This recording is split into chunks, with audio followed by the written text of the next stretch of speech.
Hello and welcome to DVB Box Pop, a podcast featuring voices from Generation Z We are your hosts, Ningsu. and Duya, Tune in every week to hear young people share their personal stories, and how they hope to achieve a future democratic Myanmar. free from military dictatorship. To listen, follow DVB English in your podcast app. DVB Box Pop is available wherever you get your podcasts. Hey, welcome back to DVB Vox Pop. I'm Yingsu. For this week episode, I'm with Htoo, a CDM doctor who has been on ground treating patients in Karenni State. Welcome to DVB Vox Pop, Htoo. Yeah. Hello, everyone. Thank you for having me here. So let's just start from the beginning. Before the coup, you were studying at the Medical University. I was before the coup. I was attending final year in Medical University in University of Medicine to Yangon. I work as a student representative in student committee in my university. We initiated a lot of activities like fanfare, sport fair, and many others. At the time we were very happy. Our countries open gradually. A lot of opportunities are coming for you. I was a normal happy student, preparing and imagining for my future to be developed. Yeah, but on the 2021, you also know that the coup happened, and on that day, the electricity and the internet were being cut off.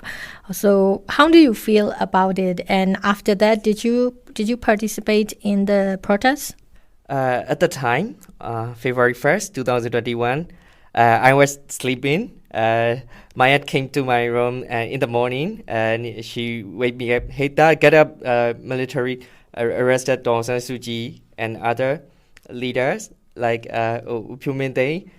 So I woke up surprisingly and I checked my phone. There's no connectivity, no Wi-Fi, and no electricity.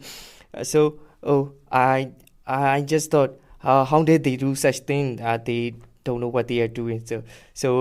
And then I came out of my house and just look around the people in my street, and they are also talking about the coup.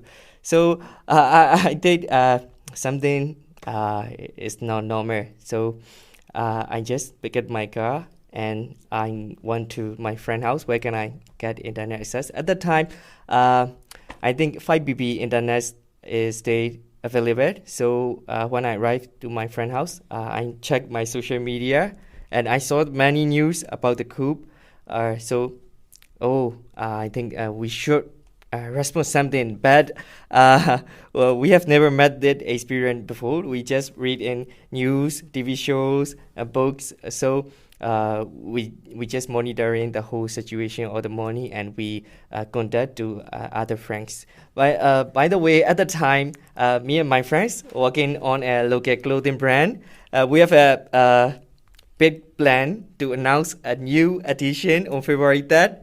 So that could happen. So we sadly announced that we stopped all of our operation and plans. So it's very sad for me. And then after that, we started the first medical university projects in February on 6th or 7th. And we start supporting our CDF movement, and now we join people resistance in Karenni State right now. Yeah.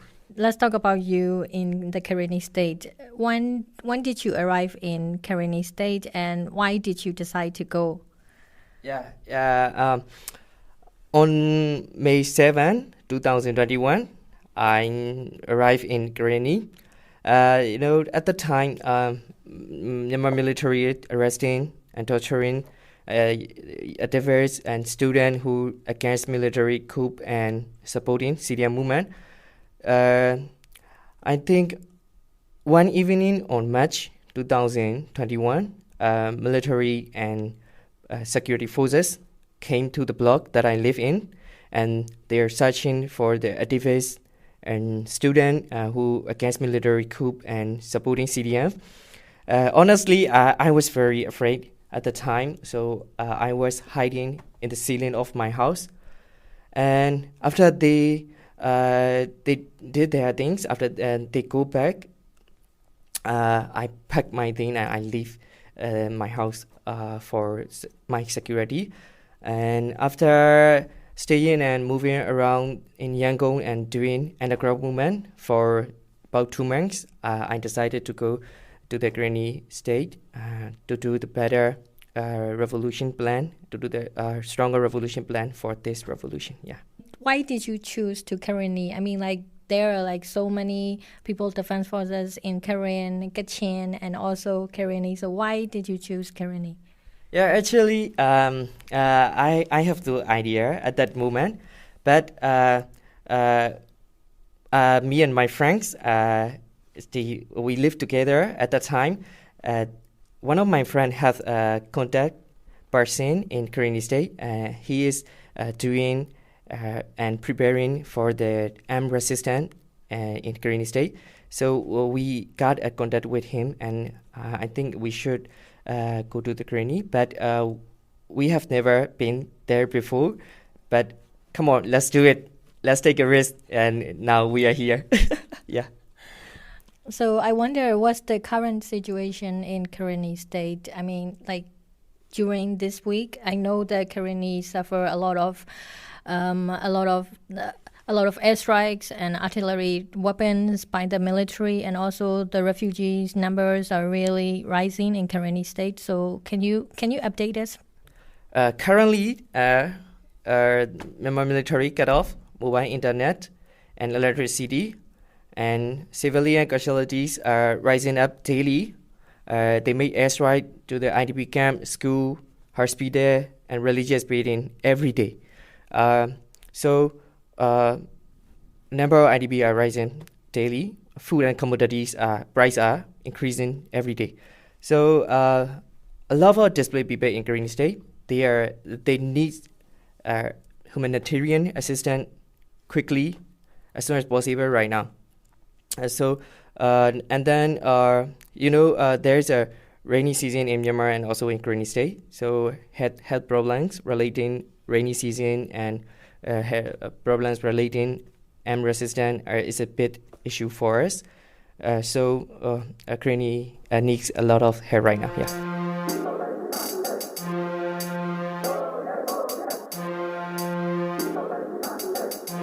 How about the attacks from the military? Is there any really big airstrikes or anything fighting? But Myanmar military make airstrike every day in Karenni, in the morning, in the noon, in the evening. So security on ground security is a big issue for everyone. So on ground we are preparing for bangers and we are preparing for airstrike alarm. Yeah, right now. Yeah. Yeah, I'm really sorry to hear that. And by the way, are you a Burmese? Yeah, of course, I'm a Burmese. Yeah. Yeah, no, I just wanted to ask this question because you a Burmese doctor arrived in Karenni State and wanted to help the Karenni people. But I know that the ethnic people don't trust Burmese. So I mean, like, we also have a lot of, conflicts between the Burmese and the ethnic groups. So how did you build trust between you and the Karenni people when you first arrived there? So are there any challenges? Yeah, of course. And it's a long story. Myanmar military is attacking at that region for many years. Most of the host people in that region knows Myanmar military and call them as Burma, Burmese. And so when Burmese come to them, they have a lot of trust issue and they face difficulties in cooperation, communication, like that. So we understand the whole situation. So we decided to build a trust between them and us by supporting their host community and after armed resistance in Karenni State. So we firstly build a trust between the youth living in that Karenni region. We firstly cooperate with the local youth volunteer called Kayalifu by starting providing humanitarian assistance to the IDP and host community. So most of the youth in that region are understand the whole situation, and they are understanding that situation and open-minded. So we understand each other. So we can cooperate with the youth very well. But how about the elderly people? Do you have difficulties in communicate with them because they face a lot of conflicts with the? I want to know more. Most of the people, including me, who live in Burmese region and cities, ignore them why they are suffering like the current situation of us. So it's not their fault. We understand that situation. So we understand the elderly who live in that region, but they still have a lot of trust issue on us. But now they understand gradually because we support them. We support humanitarian assistance. We support healthcare services, and we support everything we got. So they stay not understand completely, but they understand gradually. We are working together and we are fighting for their state, for their properties. Yeah. And also now I know that you open at hospital in Karenni state, which is a conflict area, and the military use artillery shots and airstrikes every day. I saw in the news that a lot of people die and were injured. So my question is, how far can the clinic help these injured people, and how bad are the Karenni people, injured by the Myanmar military airstrikes? Yeah, most of the people in Karenni state got injured by landmines, airstrike, and heavy weapons like mortars. Yeah, so civilian casualties rising up daily by Myanmar military. So when a person got injured by landmines, we have to amputate their injured limbs. So they lost. They are losing their body parts when landmine attack. Also airstrike and heavy weapons.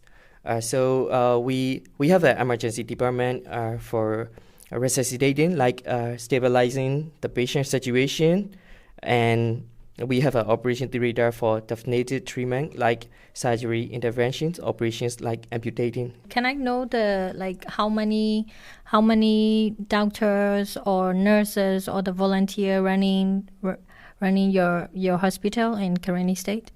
We are working with 40 members, including specialists like surgeon, auto surgeon, anesthetist, and a medical officer, and then we have a nurses, we have a midwife, we have public health volunteer, and we have a local volunteer in that region. You have been on ground treating injured people, PDF, IDPs in Karenni state. I assume that you also face airstrikes while you are treating patients. And what's the challenges as a doctor in the conflict area? We have encountered targeted by jet fighters and Myanmar military for 3 times. Our hospital was attacked by jet fighter last month. No fatalities, but most of our members injured. So we have a security concern about airstrike and like artillery shots every day. So it is a state challenging for us right now, but we have prepared security measures like preparing bunkers, preparing safe house, preparing evacuation plan like that. It is stay ongoing process for us. Yeah. How did this hospital survive? Is there any funding, or if our listener wants to support you, how can we contact you? Yeah. Mostly we depend on individual donors and some partners in our network. If you want to help us, you can search on Facebook like University of Medicine 2 Yangon Student Committee, and also you can search in Neu Jamar. So you can see our activities and our responsible person, and you can contact us very easily. Yeah. So I assume that Neu Jamar is your hospital name? Yeah, New Burma is also hospital name and our group. University of Medicine to Yangon student committee is I work as a student representative in university of in my university. So I work with our page for our health service. So during these 2 years in Karenni State, you faced airstrikes and people and children, including children were being killed and injured, and a lot of happened. How did you handle your mental health, and how do you and your community support each other? After these 2 years, I think it's normal to be depressed, anxious, angry, sad. But if you don't feel anything, you are something wrong. So when I feel something about my mental health, so I stop all my current works and I go and see my comrades, co-workers, friends. We sing a song, we drinking beer. We talking to each other. That's really quite comfortable for my mental health. What's the future plan for you or the hospital? We have a roadmap for 1 year plan. So it includes primary health services to everyone who needs, and new operation theater and organization development, and now assessments require budget for 1 year. So now we are working on our roadmap right now. Now the coup happened for over 2 years now, and a lot of things happened, the PDF and the NUG and armed groups and on ground doctors and CDMers, and so I wonder, what do you think of Myanmar's future? What's your opinion? Honestly, I think there's no future for Myanmar. We lost it 2 years ago. So if we want it back, we have to fight for it. That's all. Very quiet and straightforward answer. So anything do you want to add? To all the Myanmar people who is fighting for revolution, and to the people around the world, if we want to win, we have to live the heaviest thing among the things you can live. That's all. Well, thank you for sharing your story with me. And from this episode, I hope people can focus on the Karenni State again. And thank you. Thank you so much, everyone.